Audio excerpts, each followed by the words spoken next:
সুপ্রিয় দর্শক শ্রোতা, WHR টিভি থেকে আপনাদেরকে স্বাগত জানাচ্ছি। আমি শেখ ওয়াহিদুজ্জামান আল ওয়াহিদ। আপনারা জানেন আমাদের WHR টিভিটি হচ্ছে মূলত society for world human rights of বাংলাদেশের গণমাধ্যম মুখপত্র হিসাবে আমরা কাজ করছি। আমরা মানুষের অধিকার, মানুষের কল্যাণ, রাষ্ট্রের কল্যাণ, আমাদের জাতীয় জীবনের উন্নয়ন, মান উন্নয়ন, বিবিধ বিষয় নিয়ে অসংখ্য কন্টেন্ট করেছি এবং করে চলেছি, যাতে আমাদের একটি কল্যাণমূলক রাষ্ট্র গঠন হয়, আমাদের জাতি উন্নত হয়, আমরা সচেতন হই, আমরা দেশপ্রেমিক হই, আমরা আমাদের আগামী প্রজন্মকে একটি সুন্দর অবস্থানে যেন আমরা তুলে ধরে রাখতে পারি। তারই ধারাবাহিকতায় আমরা আজকে আপনাদের সামনে কয়েকটি বিষয় নিয়ে আলোচনা করব।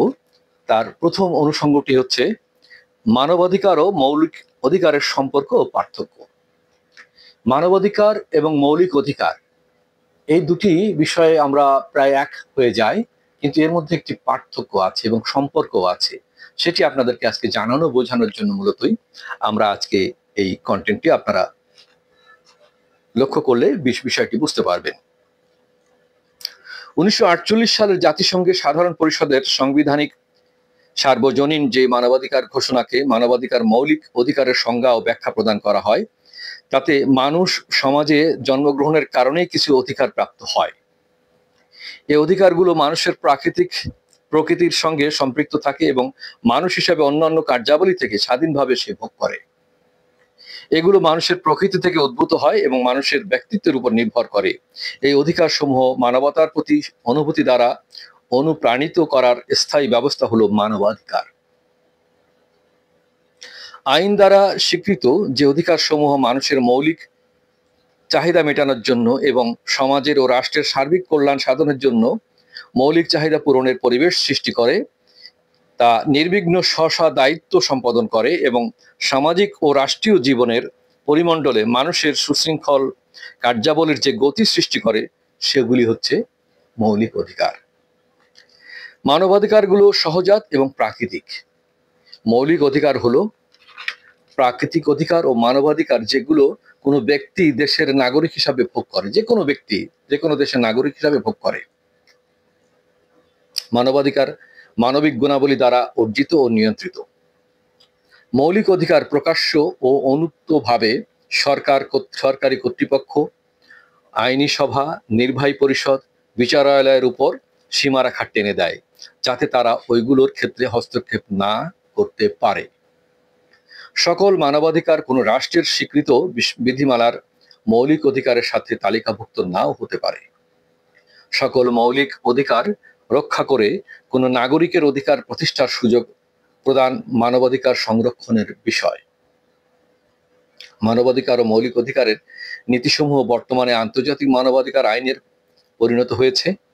আইনের দৃষ্টিতে সমতা, জীবন ধারণ ও সম্পদ রক্ষা, ব্যক্তি স্বাধীনতা, গণতান্ত্রিক স্বাধীনতা, অর্থনৈতিক নিরাপত্তা, দাসত্ব থেকে মুক্তি, অত্যাচার, নৃশংস অমানবিক শাস্তি থেকে মুক্তি, ব্যক্তি হিসাবে স্বীকৃতি, বিচারের মাধ্যমে প্রতিকার পাওয়া, আটক ও নির্বাসন থেকে মুক্তি, দোষী প্রমাণিত না হওয়া পর্যন্ত নির্দোষ সাব্যস্ত হওয়া, চলাফেরা, বাসস্থান, আশ্রয় লাভ, জাতীয়তা, বিবাহ, পরিবার প্রতিষ্ঠা, সম্পত্তির মালিকানা, চিন্তা, বিবেকের স্বাধীনতা, ধর্মের স্বাধীনতা মৌলিক অধিকার হিসাবে স্বীকৃত। 1972 সালের সংবিধান অনুযায়ী সংসদের বিধিনিষেধ আরোপ থেকে মুক্ত মৌলিক অধিকার সমূহ। আমাদের দেশের যে জাতীয় সংসদ আছে, জাতীয় সংবিধান আছে, সেখানে কিন্তু আমাদের এই দেশের নাগরিকের কি কি অধিকার আছে তা সুস্পষ্টভাবে উল্লেখিত আছে। পরিতাপের বিষয়, আমাদের দেশের শতকরা 90 জন লোক, আমরা জরিপ করে দেখেছি, প্রায় শতকরা 90 জন লোক সেই সংবিধানে উল্লেখিত যে অধিকারগুলো, সেগুলো বিষয়ে সচেতন না, অনেকে জানেনই না। যার ফলে মানুষ একটা কাজ করতে গেলে নানা রকম আশঙ্কায় ভোগে, যে এটা আমি করতে পারবো কিনা, এটা করা ঠিক হবে কিনা, এটা করার অনুমতি আছে কিনা।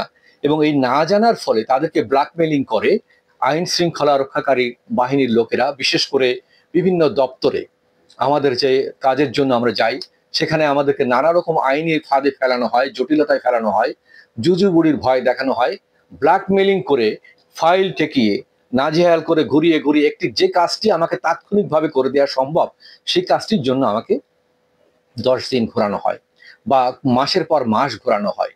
এটি আইন না জানার ফলে। আপনি যদি সেখানে গিয়ে বলেন যে আমার সংবিধানে উল্লেখিত আছে এই অধিকারটি, আমি নাগরিক হিসাবে সেই অধিকারটা আমি পেতে আসছি, কেন আপনি আমাকে সেটা দিবেন না? কেন এটার জন্য আমাকে বারবার আসতে হবে? যেহেতু আপনি আইন জানেন না, এই সংবিধান পড়েননি, সেই কারণে কিন্তু তারা এই সুযোগটা নিচ্ছে। এটা যুগ যুগ ধরে স্বাধীনতার পরে এই 53 বছর আমাদের দেশের প্রতিটি ক্ষেত্রে, বিশেষ করে প্রতিটি সরকারি দপ্তরে গেলে আমরা এই ঘটনাগুলির শিকার হই, এই নাজেহাল হই, আমাদের অধিকার থেকে আমরা বঞ্চিত হই, যেটা অত্যন্ত দুর্ভাগ্যজনক এবং কখনোই এটা কাম্য নয়। তাহলে ব্যাপারটা কি দাঁড়ালো? আমাদের অজ্ঞতা, আমাদের অসচেতনতা এবং আমাদের নীরবতা, এই 3টি জিনিস কিন্তু মূলত এর জন্য দায়ী। আমরা যদি এটা নিয়ে জানতাম, আমরা যদি সচেতন হতাম এবং আমরা সবাই যদি মিলে সরব হতাম, তাহলে কিন্তু এই দুর্নীতিগুলো, এই অনিয়মগুলো, এটা আমাদেরকে এইভাবে ভোগাতে পারতো না। এবং আমরা যে জিনিসটা মনে করি, আপনারা যদি আমাদেরকে এই বিষয়ে পরবর্তীতে আপনাদেরকে আমরা আকর্ষণ করতে চাই, যাতে আপনারা এই বিষয়টি জানেন, আমরা পরবর্তী কন্টেন্ট জানাবো।